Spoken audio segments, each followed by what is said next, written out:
I found Moultrie's letters, and as Moultrie was a captain in Middleton's regiment during the Anglo-Cherokee War, that is when Governor Bull, who has a crescent in his coat of arms, his family, one of his members had gone on the Crusades, had gone to Jerusalem, so there's a crescent in his family coat of arms. So as the regiment was being formed, they're wearing their black helmets. He wanted something for them to stand out amongst all the beautiful and pretty British uniforms. He put a crescent on the helmet. You are listening to Historyman, the platform for historians, curators, and authors to tell their stories of the American Revolution. Walk in the footsteps of heroes and proclaim freedom reigns. On today's episode, we are with Dr. Erick Nason, author, historian, reenactor, and retired Sergeant Major from the U.S. Army. So welcome, Erick. Thank you. Thank you for having me back. Erick, we are recording this in the Sumter County Museum, which is right now in the Williams Bryce House. They have some wonderful exhibits. Of course, this is Sumter County, named after General Thomas Sumter, and they have some displays here for General Sumter. I know that the 250th Sesquicentennial Commission is working with Sumter County to help them become an interpretive museum here in Sumter County. Is that correct? That's correct. Of course, with everything with the 250th, education, remembrance, honor. So they're really doing well here working with the museum. I'm working here with the museum on getting the information out, educating, and it's everybody. It's not just school children, it's adults, it's everybody who has an interest in history. They want to make sure there's a means of interpretation, whether it's through visual, where we're dressed up in our uniforms or costumes, to coming in and seeing the artifacts, that they can actually have a visual stimulation as well as the story. That's fantastic. When we think about battles in the American Revolution and you think about South Carolina really is where a lot of the battles, especially at the end of the war, happened. Were there any battles here in Sumter County? From what we could see in the county, there wasn't really a whole lot. There was one action that was actually led by one of Sumter's men just northeast of the city, and it was a raid, and basically it was a chance contact between a loyalist force and one of Sumter's men in about 1781. There was one Tory hanging in Stateburg, and after one of Marion's fights, this is after the duel of 20 soldiers against 20 soldiers, where they ran away. They ran to a house near Poinsett Park. Unfortunately, the house was full of pox. So that is also located here in Sumter County. Tell me what you've been doing with the 250th Commission. Well, right now we understand with anything with the 250th, it involves a lot of planning, a lot of foresight, and we've already started. So beginning of December of last year, we in South Carolina have already began our 250th celebration. Contrary to everyone's popular belief, we had the first Tea Party. And that's the biggest thing what we want to do here in South Carolina is, along with that education and remembrance, is dispel rumors that unfortunately, due to other reasons or whatever, they always seem to not look at what happened here in the South. And a lot of, not only did it start here, a lot of these key events ended here. So in Charleston in December, well before anything happened, in fact, 1 week before what happened up in Boston, we had our own Tea Party. In fact, I think we did a little bit better job because we just didn't waste the tea and throw it over the side of the ship. We had it impounded, and when we actually sold it, we actually used that money to buy arms and equipment for the Army. So I think we'd better invested that tea later on down the road than just throw it into the Charleston River. Having gone to that celebration of the Tea Party, I want to say that was pulled off very well. Everyone was excited, and I'm glad it's going to be an annual event. Yes, it will be an annual event, and I plan on being there again. So it will be again a more of a theatrical representation, but it will be a good group of individuals, both theatrical presenters as well as us reenactors who know how to play the personas. Well, kind of walk us through where that occurred in Charleston. So yeah, it comes at a T in the road right there. And, yes. And when they did the reenactment, that T in the roadway filled up with people, filled up with spectators. It did, and that was where it took place, right there in the actual, in the building. We did it out in front of everybody, but the actual was upstairs on the second floor in the actual meeting halls where the great debate took place, where the discussion came up on what do we do with the tea? Do we accept the tea? Do we become good citizens? Do we not become good? But it's actually where the first stone was thrown against England. And it was done there actually in what they call the dungeon and everything else. And the tea was actually impounded and put down below in the dungeon and actually was secured until later on, until it was sold.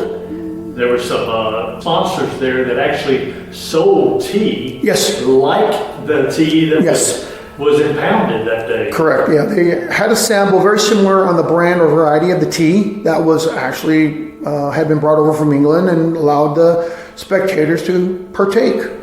Tell us some other events that are planned to be annual events here in South Carolina as part of the 250th. So looking at, again, so we'll, beginning at the end of this year, again, in December, once more, we'll do the Tea Party. And then for us, in South Carolina, it begins next year in 2025 in April. About April 15th is when the Patriots stormed the Powder Magazine in downtown Charleston.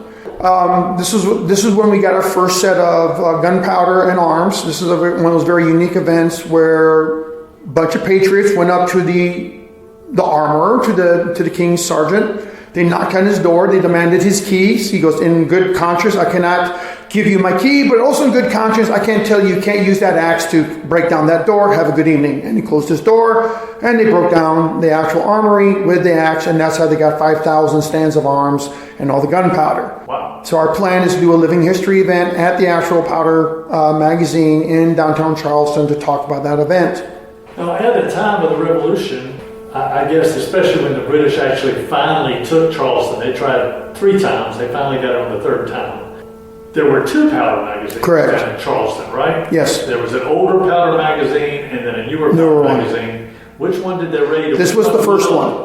So this is the older one. This is the very first magazine in place, and then they had to build a second one after the fact because of so much arms and equipment being brought in by France. They would need a second one. So the oldest powder magazine, because there were 2, that is the one that's still there? Yes. Well, it had to be because the other one blew up. Right.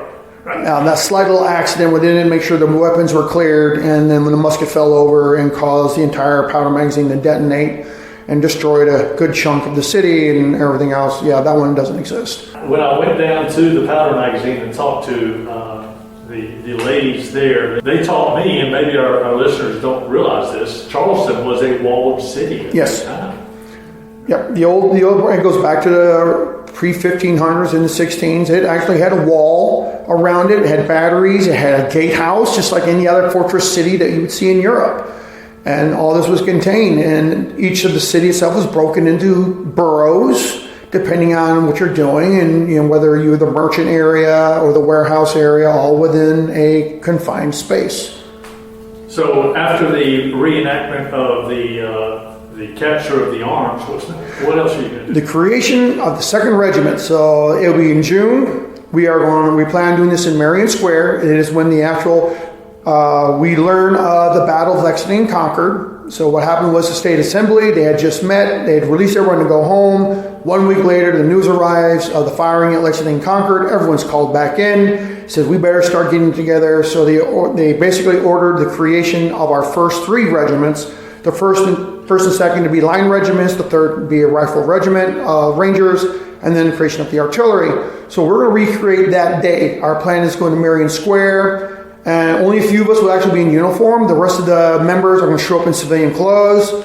We're going to have stockpiles of uniforms, go through the recruiting process, and kind of demonstrate what that day actually looked like. And we even to include the South Carolina Navy, because the majority of our first recruits were all out-of-work sailors.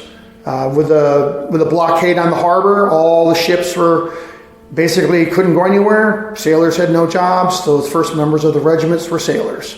And we're going to have them all in the crowd, and they're all going to step out, and they're going to join the regiment. I think it's easy for us to gloss over history in some respects and go, okay, these were all white. I mean, even when we talk about the Navy, okay, these were all white recruits or whatever. They were not. They were not. They were not. They were not. We have some pension applications that show where some of these actually were not only enslaved people from the local farms, plantations, but also there were some free men involved. Yep. And every officer had a servant. Right. Right. So with our regiment, same thing. Depending on, they had either indentured servants, they had black servants, and it became mandatory because, well, if you're going to be in the field, you're going to learn to fight. So there's trust. They actually trusted them to issue them muskets, cartridge boxes, to fight alongside their, whoever they're supporting, whether you want to call it a master or not. But every servant was armed and trained to fight just like any other men in the regiment. Now, you were over this Second South ceremonial reenactors. Tell me a little bit about that. Our organization has been in existence since 1975. This goes back to the bicentennial. We're a group of basically men, women, and children who want to remember, honor, interpret what the folks of South Carolina did during the American Revolution. We portray at this moment what the regiment looked like in 1780 when Colonel Marion was in command, just before the fall of Charleston, around the siege of Savannah. So our uniforms reflect that period, but we also portray Marion's men. So depending on what, either militia or continentals, we'll change our uniforms to reflect. Y'all have a website. Yes, sir, we do. secondsc.org. On that website, there's some discussion about crescent versus gorget. Yeah. In fact, I just had an argument. We had our Battle of Guilford reenactment last weekend. Just out of the blue, somebody wanted to pick that argument with me based on William Moultrie's letters. And this is what I tried to explain to the individual. For those who aren't familiar, on the South Carolina flag, there is a palmetto tree named after the Palmetto Fort here during the Revolutionary War that we defended in 1776. But prior to the palmetto tree being put on that blue background, there was a crescent in the top left corner that has continued to this day. Now the argument is, or the debate is, whether that's a gorget, that is an officer type of rank, correct, or a crescent moon. And that argument continues to this day. So tell us a little bit about that. Yeah, I've always been in this debate, and so as a good historian, I dig, and I found Moultrie's letters, and as Moultrie was a captain in Middleton's regiment during the Anglo-Cherokee War, that is when Governor Bull, who has a crescent in his coat of arms, his family, one of his members had gone on the Crusades, had gone to Jerusalem. So there's a crescent in his family coat of arms. So as the regiment was being formed, they're wearing their black helmets. He wanted something for them to stand out amongst all the beautiful and pretty British uniforms. He put a crescent on the helmet. They had nothing engraved on it then. That was prior to the American Revolution. So when Moultrie saw this and we brought back the helmets, he goes, okay, I want that. So if the color of the flag is the same dark blue indigo as the uniforms, the crescents are based on that same crescent we wore on our helmets in the Anglo-Cherokee War. It is a crescent. It is not a gorget. So a simple way to put it, every army in every world has a gorget, but only South Carolinians have a crescent. It's thinner. A gorget is very fat. It's very, it's broad. It does not look the same as a gorget. Well, that's not going to solve it won't. They'll still. In fact, he still argued with me. I'm like, okay. And to include, it's not called a gorget. It's called a gorget. I'm like, I'm not even going to win this. I am focused on the battle. I heard another rabbit hole where the crescent is a sign of the second son in the lineage. Yes. In the coat of arms, and that's why it was on there, because it was the second South Carolina. So the argument continues. Oh yes. But the only we go back to the guy who created it, which is Moultrie. Moultrie. Yeah. What else is going on with the 250th? So their first action will be coming up in that September, and that is the taking of Fort Johnson. Okay. So right now I am in coordination with the Department of the Interior because they own the land. And of course the only thing that's left of Fort Johnson is left really from the Civil War. It's a powder magazine out there. But we are going to do an encampment. And I'm also in coordination with a pirate reenacting group out of North Carolina to get 2 longboats. Our plan is to recreate the actual amphibious landing where we're going to row across from Charleston and land on Fort Johnson to replicate the taking of the fort. Of course, it's also the first time that the Moultrie flag appears, and we're going to put up the Moultrie flag. So it'll be a weekend event. Living history, our encampment will be up.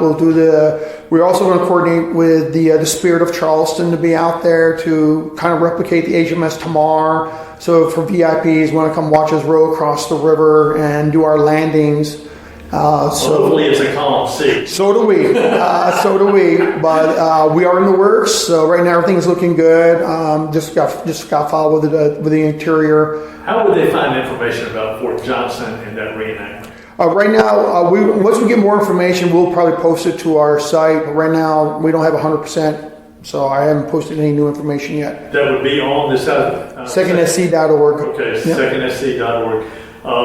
Where is Fort Johnson in comparison to Charleston? It's to the south, okay, and it's on the end of Fort Johnson Road, and it's actually in the end. So I know it belongs to DNR.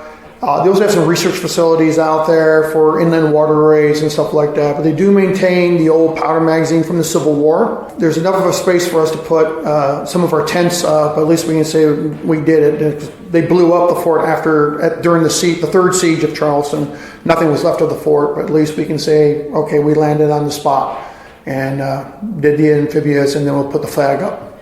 Tell me about this raccoon company thing. Yes, we have a school event coming up in April. For 2 days we're going to be up near Gaffney, and I'll be trying one of the Catawba Indian Raccoon Company riflemen. They under Captain Alston, who was the overall commander of the company. These were all hand-selected Catawba hunters, all rifle armed, would come down and support the Continental Army as they're based in Charleston. And every year a new company will come down. They're all expert shots. They're all professional hunters. They would actually be down as part of the siege, and they would be on the north side of the island along with the 3rd, and they would be the ones keeping the British heads down. If they tried to make that crossing, the riflemen would start to pick them off and keep them on the other side of the breach so they couldn't actually make their landings. When you start digging into the Catawba and you start realizing that they were actually there from the beginning all the way to the end, their service in many ways outshines some of the people that were actually that we look at as heroes within the Revolution, right? I mean, Sumter left. He left the Continental Army and didn't come back in until after he was elected general. Correct. And after they burned his house down. But the Catawba were in it from the beginning all the way to the very end. And it also increased when they found out again the British were trying to bring the Cherokee back on our side. They definitely showed back up because they definitely did not like the Cherokee. They had a kind of a blood feud with them, long-standing blood feud. So that's why they were supported, and we worked well with them as an organization, and they stayed with us loyal to the very end. It is interesting that when they say the Catawba River Valley, the Catawba River stretches all the way up into the mountains of North Carolina, and really that's where some of the most ferocious battles between the Catawba and the Cherokee happened, where it was up there. You're right, it was a long-standing feud between the two, and I know that when I've read the history, and you can correct me, of course you're the resident expert in this particular case on this, but my understanding is that the leaders in South Carolina were actually relieved when the Catawba came over to the colonist side. Yes, they didn't want to have to fight them too. Right. And with King Hagler, I mean, such a great relationship that we had with him. It was such an unfortunate that, and I had to say the Cherokee had to bring in an outside tribe to unfortunately murder him. And the next leader of the Catawba was not as strong of a personality as he was. They still stayed strong to the cause and still stayed on our side. But they definitely did not want to have to deal with both the Catawba and the Cherokee. Kind of like if you look at upstate New York, when dealing with the entire Iroquois Confederation. Right. Or at least half of the Confederation, where a third of them were fighting for the British and the other half were fighting for us. So the Catawba suffered tremendously as a result of it too, because when they actually came up through the Catawba River Valley, they wiped out their villages. Yes. And they were on the run there for a while to try to save their family, right? Yes. Did they get back with Nathaniel Greene or William Lenore or Light Horse Harry Lee right there around one of the battles right before Guilford Courthouse? They did support for a little bit leading up, of course, anything in the upcountry. So as they're, of course, doing the race of the Dan, as they're, of course, coming through South Carolina, heading up towards North Carolina in pursuit, yes, they provide some support, especially with information or tracking. of where the British were, because now Cornwallis is trying to cover down on all the crossings. So the Catawbas are definitely being the eyes and ears and letting them know, here's a place that you can ford that they may not know about, and you can get around them, and they provide that support. Well, what else is going on with the 250th that you're involved in? We're also looking at November, because that's historic Dorchester. We're trying to do a lot more with historic Dorchester. We know for the fact that our regiment did garrison it, and that is actually the period where we know the British at that time in 1775 were looking at Charleston potentially, and all the important documents in the city were being moved to Fort Dorchester. So the 2nd Regiment was tasked to go and occupy Fort Dorchester. It had a powder magazine at it at the time in Dorchester, and they brought all the important documents with them. So that was the first recorded time that the regiment actually went up there, and we're going to do a living history where we're going to try to camp inside the actual tabby walls of the fort and do an actual living history demonstration like they would for real. We're going to drill, we're going to practice, we're going to look like we're doing maintenance. And actually, and that is designed to be a long-term event, because a battle did take place there in 1779, 1780. So down the road, we're trying to build a stronger relationship with Dorchester to bring more attention to what happened there in the city. There's still tabby walls? Yes, the fort is still there. Well, now that's exciting. Yeah. That's exciting. To actually camp, if they allow us to camp inside the walls. Who owns the property? It belongs to the state, so it is their own park. So we have done there's limited what you can do like anything else. We have done living history demonstrations there before, mostly one-day events. We're trying to do overnight events so that we can continue to get more spectators to come visit on both a Saturday or a Sunday. You've written a series of books. Tell us a little bit about that series of books and where people can find those. So yeah, the what we call In the Presence of Wolves series, which is now finished. All on Amazon or Books A Million, Walden, in the bookstores, but yeah, it's all concluded, and basically it does follow the main character of Ranger Jacob Clark, and the first book still begins with him with Rogers Rangers in upstate New York. The first book takes it to the fall of Fort William Henry. The second book picks up after the fall and goes up to the siege of Quebec. The third book brings him here to South Carolina, where he links up with Middleton's regiment and serves along with Captain Moultrie and Lieutenant Marion. The fourth book looks into right after. I don't get a lot into the Regulator War. I save that perhaps for maybe another story, but it is leading up to the American Revolution and then his early days as an independent Continental officer. In the very beginning of the 2nd South Carolina at this Battle of Fort Sullivan. The next book is, there is a space because nothing really happened here for a while, so there's no need to say, yep, they went in garrison to duty. But it picks up in about 1779 where the regiment is now marching down to Savannah. It goes into I hate to say it, in some really nice gory details, the siege of Savannah, the assault on Spring Hill Redoubt, and of course the fighting retreat. Also part of the Prevost feint, and then the final siege. And that book concludes with them smuggling the governor and Marion out. Of course, this is historical fiction. It's not how it really happened, but how they get Marion out of the city. And then the final book, called The Old Gray Wolf and the Fox, is how they served together as partisans at the end of the war. And it shows that he is part of the evacuation, where he rides in with the advance guard to watch the British actually evacuate. And it concludes with him actually going in, and it's December 16th, 1812. He's a very old man at this point, and they're finally convinced him he needs to go do his paperwork so that he can get his pension. And he doesn't want to go do his pension work, but he goes in so he can actually sit down, and says it all began in 1754, and that's how it ties in. So it gets into a lot of while it is historical fiction, it's a lot more fact than fiction. But it does cover a lot of the series down here in South Carolina. But you finished that series, but that's not you haven't finished as a writer. You're involved in some other stuff. Right now I'm working for the state. Because of the 250th Commission, I have been tasked to write regimental histories. Right now I've started a 2-volume set on just the regiment, the 2nd Regiment's history. And the first volume is just the Continental Line. And I covered not only just the organization itself, when did the regiment form, and some of the key officers. I couldn't get on the enlisted men because there's so many of them, but I did get some of the key officers and some of the unique that fact our first chaplain was the leading reformer of the religion here in South Carolina. Our chief surgeon will be the leading doctor here in South Carolina. Some of our officers, of course, you have at the beginning of Moultrie and Marion, but there would also be other members that would become prominent. The first Supreme Court justice, other key members. We had a bounty hunter assigned to the regiment, and if anyone skipped out and went AWOL, he would go get them and bring them back. Of course, the more on who Sergeant Jasper was, and he's definitely a lot more interesting. Now I understand more why he wouldn't accept his commission at the end of the Battle of Fort Sullivan. Why would he not accept it? He was an indentured servant. He could not read or write.